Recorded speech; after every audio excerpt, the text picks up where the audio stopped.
వడలు క్రిస్పీగాను అలాగే నూనె తక్కువగా పీల్చాలంటే ఈ టిప్ని అయితే ఫాలో అయిపోండి. పప్పుని 4 గంటల సేపు నానబెట్టుకున్న తర్వాత మిక్సీ అయితే పట్టుకోవాలి.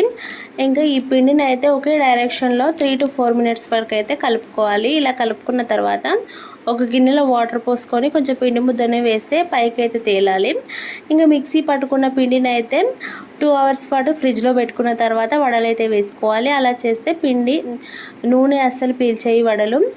ఇంకా కొంచెం కొత్తగా చేసే వాళ్ళకి వడలు వేసుకోవడం రాదు కదా నూనెలో, ఇంకా స్పూన్కి అయితే కవర్ కట్టేసుకొని కొంచెం ఆయిల్ అప్లై చేసి వడలు వేసినట్టయితే చాలా బాగా వస్తాయి. షేప్ కూడా బాగా వస్తుంది. ఇంకా చూడండి వడలు అయితే అస్సలు నూనె పీల్చలేదు. ఇంకా చాలా క్రిస్పీగాను లోపలైతే మొత్తం ఉడికిపోయాయి. నేను ఇందులో సోడా కూడా ఏం వేయలేదు. నాకైతే చాలా బాగా వచ్చాయి. మీరు కూడా ట్రై చేయండి. ఈ వీడియో మీకు యూస్ఫుల్ అనిపిస్తే లైక్ అయితే చేయండి. Bye bye.